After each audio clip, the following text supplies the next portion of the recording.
A temperatura desabou hoje na capital federal. Quem mora em Brasília enfrentou um recorde de 62 anos. Quem está lá ao vivo e diz como está quinta-feira, ele que está acostumado com muito calor, é o repórter Igor Damasceno. Olha o Igor aí, bem agasalhado. Não é para menos, né, Igor? Boa noite. Oi, Giaqueto, boa noite a você, a Beatriz, a todos que nos acompanham ao vivo aqui no nosso Jornal das 22. Olha, tá complicado aguentar esse frio aqui da capital federal, viu?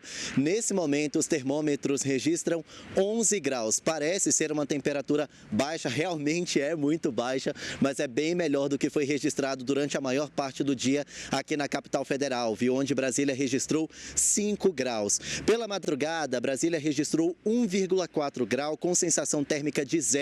É a temperatura mais baixa da história do Distrito Federal.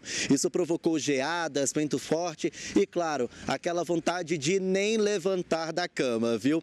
Olha, uma notícia triste. A polícia daqui de Brasília e também de Goiás investiga a morte de um homem em situação de rua na cidade de Águas Lindas de Goiás, bem aqui do lado da capital, na região do entorno do Distrito Federal.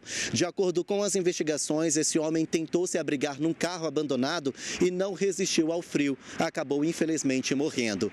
De acordo com o Instituto Nacional de Meteorologia, o IMET, a temperatura aqui em Brasília deve continuar abaixo dos 15 graus até sábado. A partir de domingo deve subir um pouquinho, mas deve permanecer abaixo dos 20 graus, pelo menos até julho. E olha, antes de devolver para vocês, eu não posso deixar de destacar a importância de projetos sociais desenvolvidos pelas forças de segurança, por institutos sociais e também, principalmente, por igrejas evangélicas, que tem distribuído cobertores e também agasalhos para moradores em situação de rua. É realmente um trabalho muito importante e que tem salvado vidas não só aqui na capital, mas também pelo menos em outros 18 estados brasileiros que têm sofrido aí com esse frio. Volto com vocês no estúdio. Igor, obrigada, e daqui a pouco nós voltamos com você para mais informações sobre a conclusão do projeto que libera o ensino domiciliar. E agora, voltando a falar das quedas de temperatura pelo país, lojas e ambulantes de São Paulo estão faturando mais com a venda de luvas, gorros e cachecol. E a previsão é que o frio continue com ventos gelados, pelo menos até o próximo domingo. A onda de frio chegou forte nos últimos dias na capital paulista, com a sensação térmica chegando a menos 4 graus em alguns pontos da cidade. Os paulistanos tiveram que usar roupas mais quentes para poder sair de casa. Em manhãs e noites geladas, usar touca, cachecol e luvas é sempre uma boa opção. Mas quem não tem e precisa comprar, além de se proteger do frio, aquece as vendas das lojas e dos ambulantes. Muitos comerciantes aproveitaram essa oportunidade e montaram barracas próximas a estações de trem e metrô para vender os acessórios. O par de luvas, por exemplo, pode ser encontrado por R$10 e os cachecóis por R$30. E a tendência é que nos próximos dias as temperaturas permaneçam baixas, com possibilidade de geada nos pontos mais altos, próximos à Serra do Mar.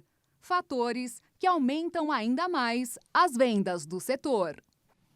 É uma operação conjunta das Polícias Civil, Federal e Ministério Público do Distrito Federal desarticulou um esquema de fraudes bancárias que deixou um rombo de mais de R$2,5 milhões para uma instituição financeira. A operação começou na madrugada desta quinta-feira e reuniu agentes das polícias civil e federal. Eles cumpriram 21 mandados de prisão e 29 de busca e apreensão em Brasília e mais 3 áreas administrativas do Distrito Federal. O grupo é suspeito de crimes cibernéticos e causou um prejuízo de R$2,6 milhões a um banco virtual. Suspeitos que realizavam transações bancárias fraudulentas. Após autorização, os policiais cumpriram 50 mandados judiciais, sendo desses 29 mandados de busca e apreensão e 21 mandados de prisão. Lembrando que o valor da fraude está em aproximadamente R$2,6 milhões apenas no Distrito Federal. Segundo as investigações, um erro do aplicativo do banco permitia que o cancelamento de uma transferência via Pix retornasse para a conta do cliente com o mesmo valor creditado. Eles então faziam um novo Pix, para cancelar e receber o dinheiro de volta. Esses valores eram creditados e transferidos para as diversas contas utilizadas para pagamentos de boletos e compras diversas. Visando a racionalização, foram instaurados procedimentos policiais próprios para identificar os beneficiários das principais operações fraudulentas apontadas pela empresa vítima, individualizando então as respectivas condutas. Nas casas dos suspeitos foram apreendidos carros e vários aparelhos celulares, possivelmente comprados com dinheiro desviado pelos golpes. De acordo com a polícia, os suspeitos podem responder por furto mediante a fraude eletrônica com pena de 4 a 8 anos de prisão, por associação criminosa, que prevê de 1 a 3 anos de reclusão. A Fiocruz informou que a vacinação de adultos contra a Covid-19 está estagnada. De acordo com o boletim divulgado hoje, a desaceleração pela procura da terceira dose preocupa, principalmente porque a vacinação é a principal ferramenta no controle da pandemia neste momento de suspensão da obrigatoriedade do uso de máscaras. E agora vamos conferir quantas vacinas contra a Covid o Brasil aplicou até o momento. 436.295.283 doses. Em relação às de reforço, que são a terceira e a quarta doses, já são mais de 92.946.000. A Câmara dos Deputados concluiu a votação do projeto que libera o ensino domiciliar. Voltamos a Brasília para mais informações com o repórter Igor Damasceno. Quais foram os destaques votados hoje, Igor? Oi, Jaqueto, olha só, terminou agora há pouco a votação do projeto que libera o homeschooling, ou seja, o ensino domiciliar. O texto base foi aprovado com 246 votos favoráveis e 144 contrários. Agora o tema vai ser analisado pelo Senado Federal. Precisa de uma aprovação lá e depois seguir para a sanção presidencial. Eu lembro a vocês que o projeto permite que os pais ensinem as aulas que seriam aprendidas na escola em casa, ou então que contratem um tutor, um professor que ministre essas aulas em ambiente familiar.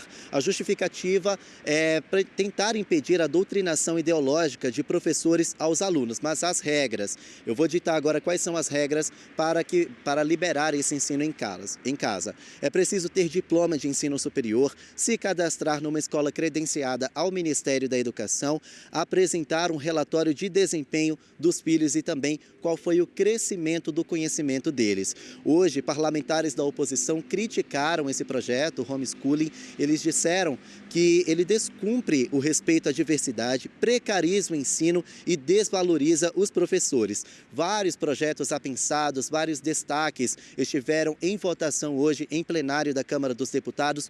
Todos eles foram negados. O projeto de homeschooling foi aprovado da maneira como foi proposto em campanha pelo presidente Jair Bolsonaro. Hoje, o repórter Almeida Júnior foi às ruas de São Paulo para saber qual foi a opinião das pessoas a respeito do projeto do ensino domiciliar. Os detalhes você acompanha na reportagem agora. César é professor de matemática e durante a pandemia da Covid-19, assumiu as aulas das filhas em casa. Segundo ele, o ensino domiciliar pode dar liberdade para que os familiares possam escolher o melhor método de ensino para os filhos. Por melhor que seja a escola, e bons professores, tá bom? Sempre que tem boas escolas, bons professores, tinha hora que a criança só ia conseguir entender na hora que eu sentava e explicava para ela. Isso em todos os assuntos, português, matemática, eu sou especializado em matemática, mas também português, às vezes ela só conseguia entender quando eu mesmo ia lá e explicava para ela. A educação domiciliar é uma reivindicação relativamente antiga de diferentes grupos de pais e educadores que defendem que o Brasil siga o caminho de países como os Estados Unidos, onde há leis que permitem que crianças possam ser educadas fora do ambiente escolar. Em 2019, o assunto foi incluído como um tema prioritário da agenda do presidente Jair Bolsonaro. A pauta ganhou fôlego durante a pandemia de Covid-19, quando milhões de estudantes em todo o país passaram a estudar de forma remota. O pai que se dispõe a fazer, ele vai ter atrás de uma estrutura, e eu acho que esse pai, com certeza, vai se dedicar a ponto de não prejudicar a qualidade da educação. Mas, para essa diretora pedagógica, apesar da importância das famílias na formação das crianças, Essa medida pode confundir essa participação com o trabalho profissional, e isso pode atrapalhar na qualidade do ensino. Nós ainda amargamos posições muito ruins em relação a outros países. E ela ainda vai além. Caso essa medida seja aprovada, o profissional de educação pode ser ainda mais desvalorizado no Brasil. Assim como a gente não recomenda que as pessoas se automediquem, a gente também não deveria estimular uma autoeducação, ainda mais feita por pessoas bem intencionadas, que são pais, mães, cuidadores, contudo não são profissionais na área. Depois de uma forte onda de vendas na quarta-feira, hoje o dólar fechou em queda, aliando-se ao movimento internacional de recuperação de moedas consideradas arriscadas. A queda foi de 1,28% e o valor ficou cotado em R$ 4,91 na venda.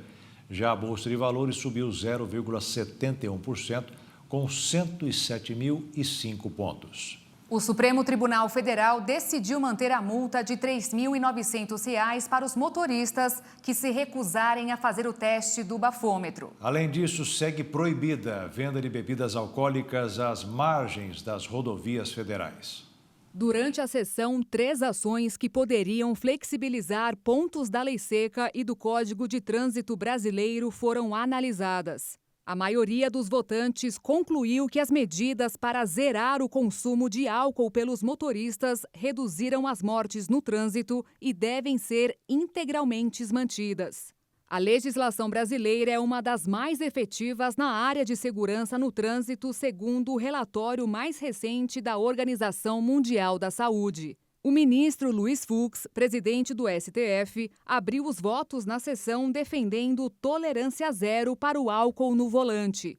Ele disse que não existe um nível seguro de alcoolemia na condução dos veículos e todo aquele que dirige após ter ingerido bebida alcoólica deixa de ser um motorista responsável.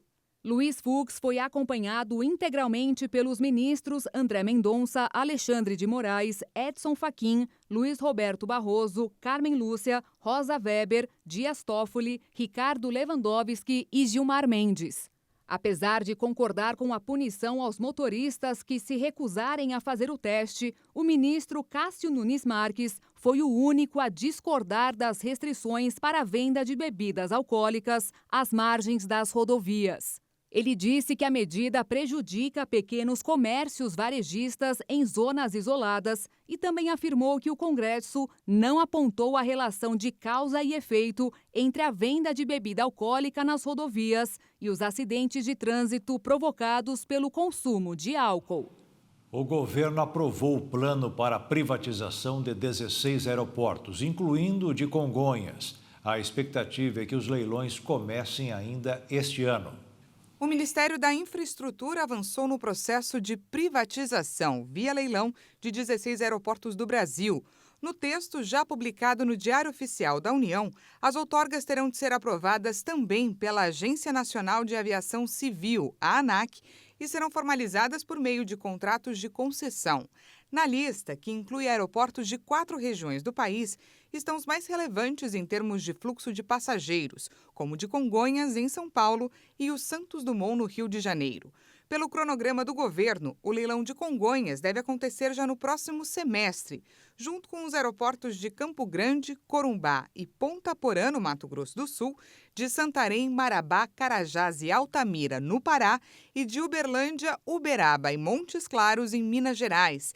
E o investimento previsto para esse primeiro bloco de aeroportos é de R$ 5.889 bilhões, com outorga inicial de 255 milhões. Enquanto isso, a exploração dos terminais continua sendo feita pela Infraero, conforme determina a publicação assinada pelo ministro da Infraestrutura. O ministro da Economia, Paulo Guedes, afirmou hoje durante um evento em São Paulo que o Brasil já passou pela pior etapa do período de inflação. Ele também prevê que a economia do Brasil vai crescer mais do que o esperado. O ministro da Economia, Paulo Guedes, falou nesta quinta-feira a um grupo de investidores em São Paulo sobre as perspectivas econômicas do Brasil.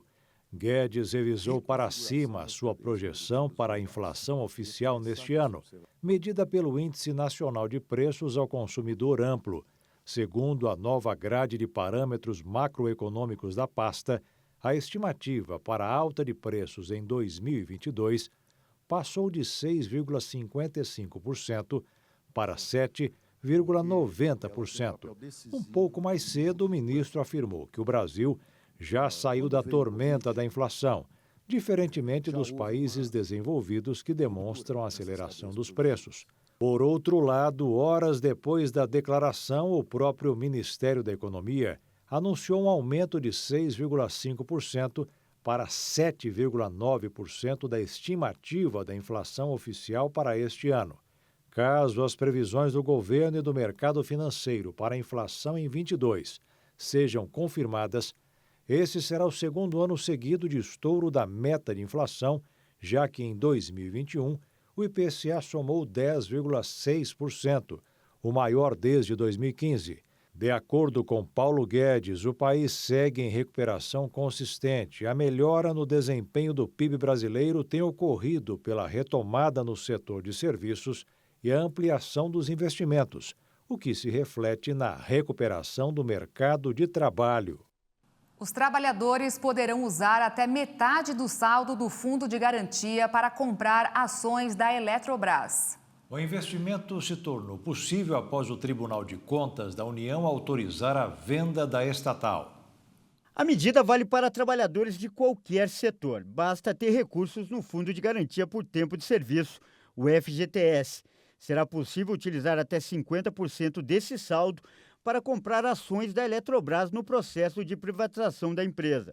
A compra só será possível graças a um dispositivo legal chamado Fundos Mútuos de Privatização. A norma foi criada nos anos 2000 e já foi utilizada pelo governo na venda de outras estatais. A venda da Eletrobras foi aprovada na quarta-feira pelo Tribunal de Contas da União, o TCU. Além da estatal de energia, a equipe econômica também prevê privatizar os Correios neste ano. O uso do FGTS em privatizações já ocorreu em outras 3 ocasiões, com a Petrobras em 2000, a Vale do Rio Doce em 2002 e a Petrobras novamente em 2010. Os fundos mútuos são administrados por instituições financeiras. No processo da Eletrobras, foi estabelecido um teto de R$ 6 bilhões para o uso dos recursos do FGTS na compra de ações.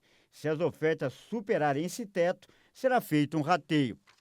Nas últimas 24 horas, o Brasil contabilizou 114 mortes e 14.634 novos casos de Covid-19, de acordo com dados do Ministério da Saúde.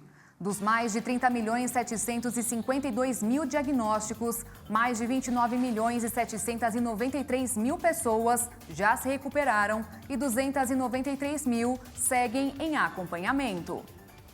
O presidente dos Estados Unidos, Joe Biden, demonstrou total apoio hoje à adesão da Suécia e da Finlândia à aliança militar da OTAN. E na Ucrânia, centenas de combatentes que estavam na usina siderúrgica de Azovstal, em Mariupol, se renderam ao exército russo. Nas últimas 24 horas, quase 800 combatentes entregaram as armas na usina de Azovstal.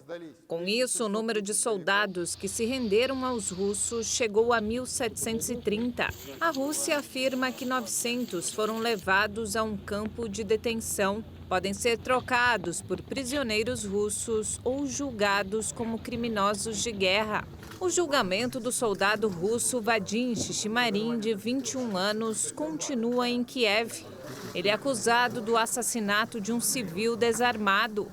Ele se declarou culpado e pediu desculpas à viúva da vítima e diz que entende que não será perdoado.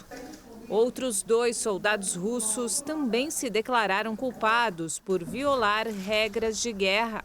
Enquanto isso, os países do G7 estão reunidos na Alemanha para discutir um plano de recuperação da economia da Ucrânia devastada pela guerra. O chanceler alemão Olaf Scholz disse que a União Europeia vai criar um fundo para ajudar na reconstrução do país. E nos Estados Unidos, o presidente Joe Biden recebeu na Casa Branca o presidente da Finlândia e a primeira-ministra da Suécia, que entregaram oficialmente seus pedidos de adesão à OTAN. Os dois países, abalados pela invasão russa da Ucrânia, optaram por solicitar a proteção militar de outros países europeus e principalmente dos Estados Unidos.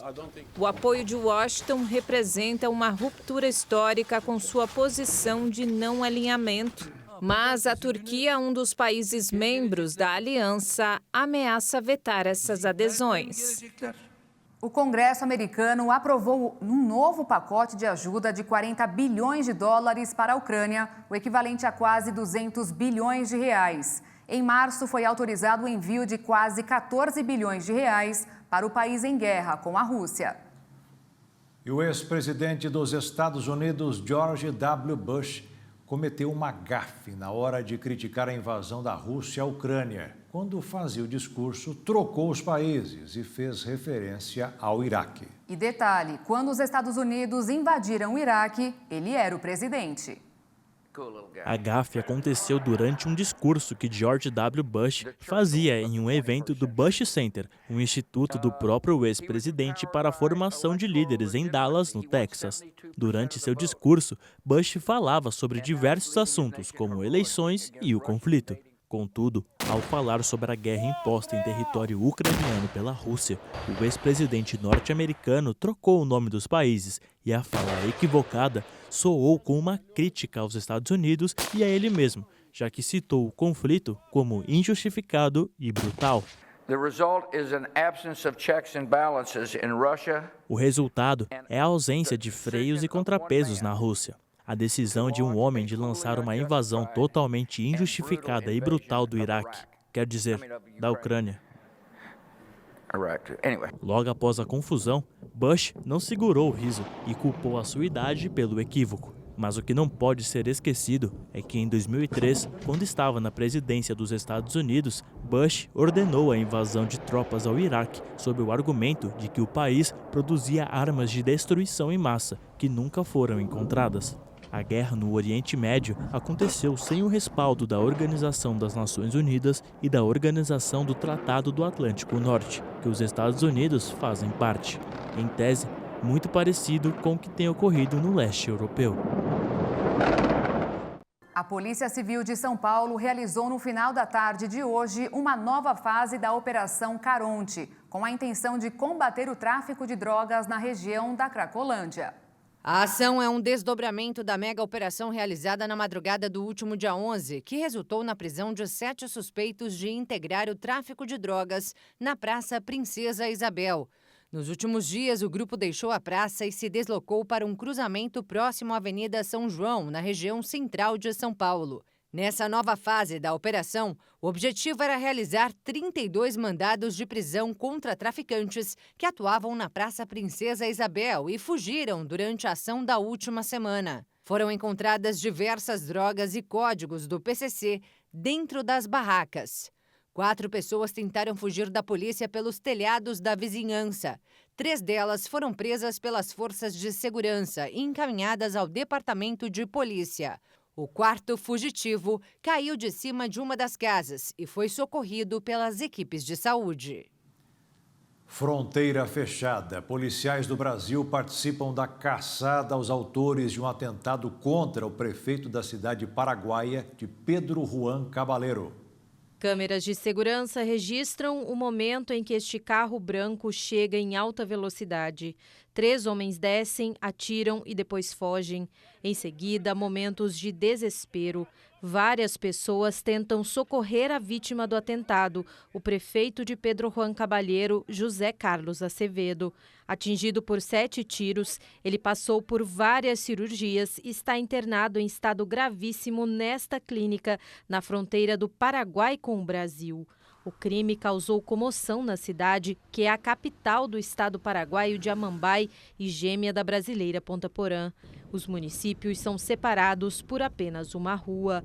O crime aconteceu na tarde de anteontem e o carro que teria sido usado pelos criminosos foi encontrado em chamas no lado brasileiro da fronteira. A região está sob forte esquema de segurança e forças especiais das polícias do Paraguai e do Brasil trabalham nas investigações. É importante salientar que a gente já vê essa movimentação dos policiais, das forças especiais da Polícia do Mato Grosso do Sul, através do secretário Carlinhos Videira, que já determinou que o BOP, DOF, Choque viessem para Ponta Porã, para que pudesse auxiliar e que possam auxiliar as forças policiais paraguaias para que possa desvendar qual motivo teria levado à tentativa de assassinato do prefeito José Carlos Azevedo no município de Pedro Juan Cavalheiro.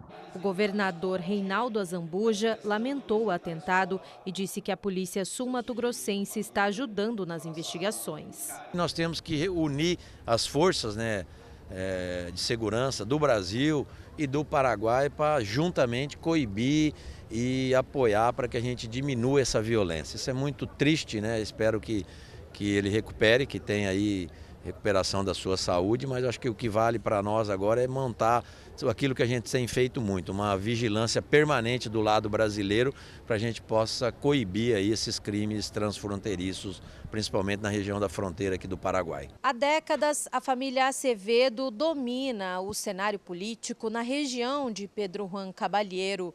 Irmão do prefeito, Ronald é governador do estado de Amambai e outro irmão, Robert, que morreu há 2 anos de Covid, era senador da República. Pelo menos 3 pessoas suspeitas de participação no atentado foram presas nas últimas horas. Este já é o 3º atentado contra o clã dos Azevedo. Em outubro do ano passado, Aili Carolina Azevedo Yunes, de 21 anos, filha do governador, e outras 3 pessoas foram assassinadas em uma chacina na frente de uma boate. Em 2010, o então senador Robert sofreu um atentado a tiros quando chegava em casa. 2 seguranças dele morreram. Pedro Juan Cavalheiro é palco de uma luta sangrenta, não apenas pelo controle político da região, mas também pelo comando do narcotráfico, contrabando de cigarros e o tráfico de armas, entre outros crimes. O ministro Luiz Roberto Barroso, do Supremo Tribunal Federal, deferiu a progressão do regime semiaberto para o aberto a Marcos Valério, condenado no mensalão a mais de 37 anos de prisão em regime inicialmente fechado pelos crimes de peculato, corrupção ativa, lavagem de dinheiro e crime contra o sistema financeiro. Mas como ele foi transferido para casa por causa de uma transmissão do coronavírus, Marcos Valério vai continuar em prisão domiciliar. A falha em um radar da aeronáutica causou atraso nos voos em aeroportos do estado de São Paulo. As companhias aéreas afirmaram que estão prestando atendimento aos passageiros que tiveram voos alterados ou cancelados. O responsável pela administração do aeroporto de Congonhas, a Infraero, disse que o aeroporto foi aberto para pouso e decolagens no início da tarde. Já a Gru Airport, administradora do maior aeroporto do Brasil, declarou que alguns voos que saíram do Aeroporto Internacional de Guarulhos sofreram atrasos em razão de um problema no radar da área de controle terminal São Paulo do espaço aéreo.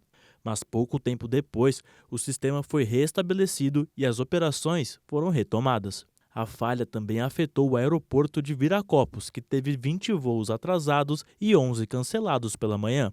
As empresas aéreas buscaram soluções durante o dia para solucionar o problema.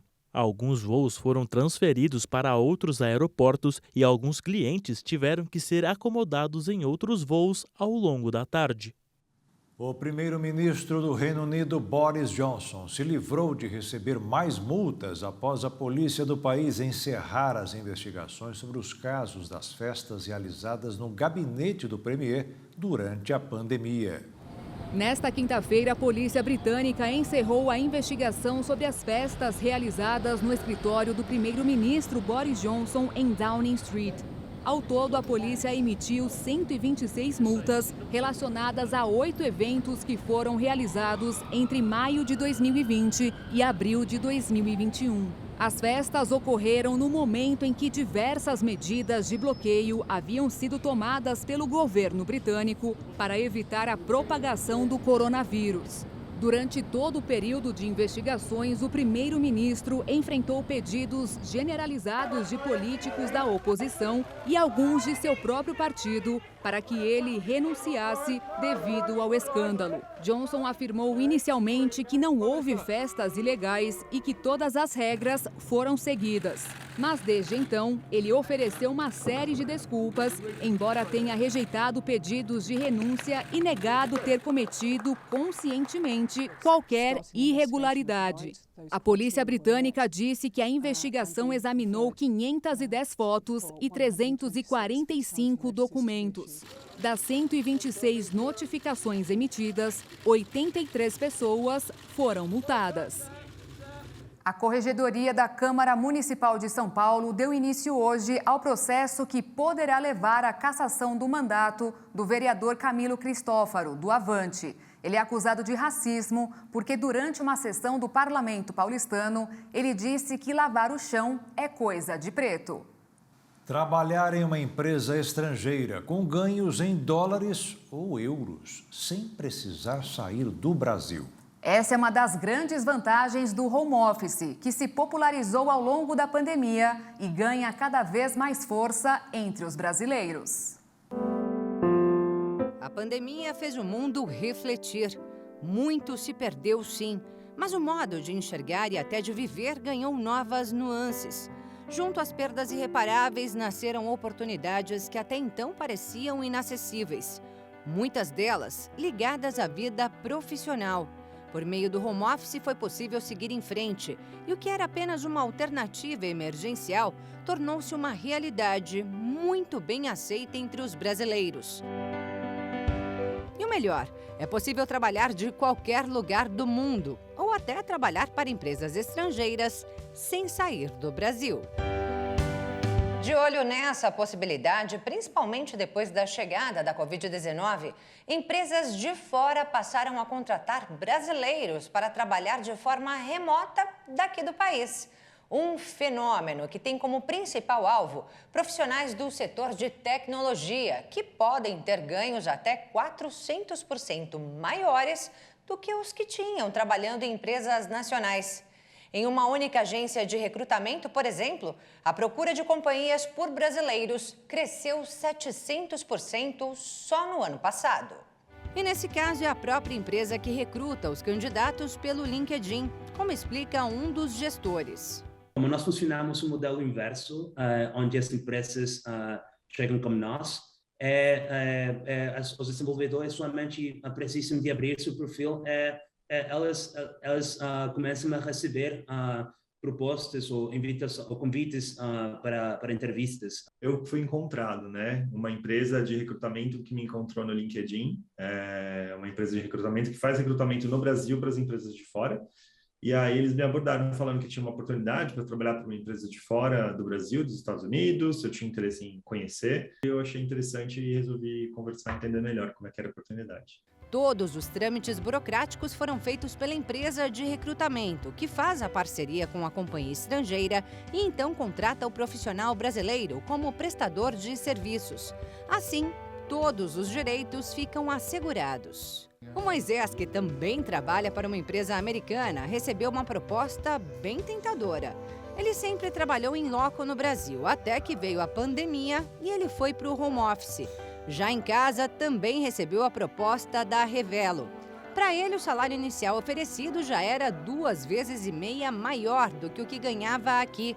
Há menos de um ano na empresa, conta que já teve aumento. E dá a ele tempo para estar com a família e ver o filho de 1 ano crescer. Possibilidade que ganhou com o home office. Você vai pegar um café, você olha para o seu filho, ele sorri para você, sabe?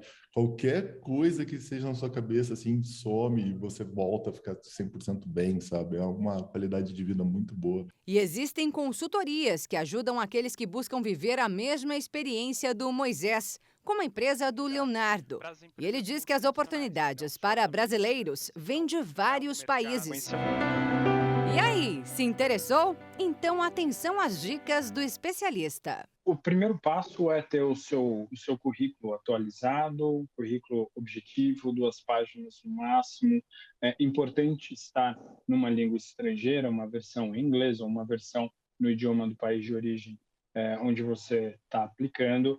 E existem diretamente as aplicações diretas, então diretamente com as empresas pelas quais você tem o interesse de trabalhar, ou onde as posições estão sendo oferecidas, ou através das consultorias, das empresas que fazem todo esse trabalho de busca, de identificação de potenciais candidatos, como a Robert Half. E para quem quer abrir o próprio negócio, na Semana do Microempreendedor Individual realizada em todo o Brasil, o que não falta é orientação para quem pretende seguir em frente. Em Santa Catarina, os atendimentos foram intensificados em várias cidades do estado. Sair da informalidade e buscar oportunidades na vida de empreendedor. Os microempreendedores individuais estão saindo cada vez mais da informalidade para desenvolver os seus projetos. E essa semana, em parceria com as prefeituras e diversos órgãos, o Sebrae promove a Semana do MEI para auxiliar quem já é e quem quer se tornar um microempreendedor individual. O objetivo da Semana do MEI é trazer um holofote para essa forma de registro de empresa que se tornou muito acessível, né? Possibilita a regularização e também o surgimento de novos negócios. E o que a gente pretende com isso e com os parceiros envolvidos nessa semana toda é trazer informação para aquele que deseja abrir a sua empresa e ela, sendo possível, registrar como MEI, ele tem a total informação das obrigações, dos benefícios que isso traz, né? E aquele que já tem seu MEI, está em atividade, ele relembre algumas obrigações que ele tem que fazer e também aproveite as oportunidades de capacitação, de orientação na área de gestão, de acesso a novos mercados, para que ele consiga evoluir, né, e ganhar competitividade. Sair da informalidade, principalmente pelas questões previdenciárias, como salário e maternidade e também aposentadoria. Hoje, a cada 10 pessoas que procuram abrir uma nova empresa, 8 delas acabam se tornando microempreendedores individuais. São 2 fatores que contribuem para isso. Um é a queda do nível de emprego, então as pessoas acabam, se não conseguem emprego, vão buscar uma outra forma de renda, né, de ocupação e renda, e começar isso registrado, né, com todas as obrigações em dias, com as coberturas previdenciárias, que são importantes também para a segurança do trabalhador, se torna muito atraente. E o MEI tem um processo de registro mais simplificado. A gente tem aqui em Criciúma uma estrutura muito boa da Casa do Empreendedor, em parceria com a Prefeitura Municipal. Então, ele consegue, identificando uma oportunidade e vendo que ela se enquadra como MEI, ele facilmente se formalizar e entrar rápido no mercado. Como aconteceu com a Cíntia, que após passar pela gestação, viu uma oportunidade de empreender. Fez alguns cursos, se aperfeiçoou e começou a fazer bolos para entrega, mas viu a necessidade de se formalizar para obter vantagens nas áreas previdenciárias e também financeiras. Além de agregar valor, né, no meu trabalho, gera mais confiança e eu posso estar revendendo meus produtos para empresas, eu posso emitir nota fiscal e se eu não tenho MEI, eu não consigo fazer isso. Posso deixar em pontos de revenda também o meu produto, né? E essa é a importância do MEI. E também, né, por causa eu sou autônoma, né? Então, se eu fico doente, eu também tenho essa segurança, né, de auxílio-doença, auxílio-maternidade, se precisar. Eu tenho essa segurança tendo o MEI, né? E se eu não tiver o MEI, aí eu não teria tanto essa segurança até para mim, para minha empresa, né? E também, tendo um CNPJ, a gente pode comprar produtos em grande quantidade, a gente tem prazos melhores, né, para pagamento, a gente tem descontos, né? Sendo microempreendedor, a gente tem uns descontos, né, onde a gente compra os nossos insumos. E eu acho que essa é a importância. Aqueles que querem esclarecer ou tirar dúvidas sobre como aproveitar as últimas horas da Semana do MEI, podem acessar o site do Sebrae, sebrae.com.br. Os microempreendedores individuais também têm a possibilidade de agendar consultorias online no próprio site para esclarecer dúvidas e progredirem ainda mais nos seus negócios. Campo Grande, Mato Grosso do Sul, vai sediar neste sábado a segunda edição da Exposol MS. Feira de energia solar que promete esclarecer dúvidas sobre o setor. Hoje, no país, cerca de 2,5% de toda a matriz energética é de origem fotovoltaica. As placas estão espalhadas pelas cidades. Aqui em Mato Grosso do Sul não é diferente. Só neste ano, o aumento do volume de painéis está 300% superior ao ano passado. E para falar sobre essa expansão, vai acontecer no sábado, das 8 da manhã às 18 horas, no CREA, aqui em Mato Grosso do Sul, a Exposol MS, um evento gratuito para chamar a comunidade sobre a importância e os benefícios da energia solar.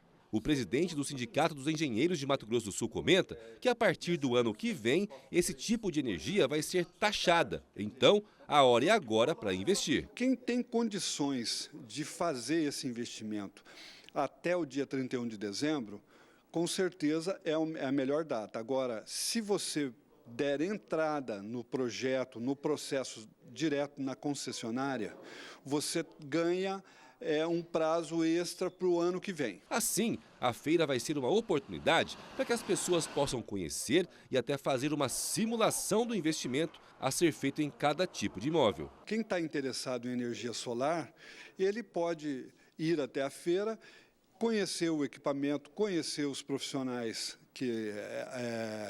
das atribuições devidas. Então, é um momento de tirar as suas dúvidas antes de fazer o investimento. A feira tem entrada gratuita e tem diversas atrações agendadas. Ainda vai ter lá uns brindes, uma pipoquinha, um coffee break e muitas palestras elucidativas.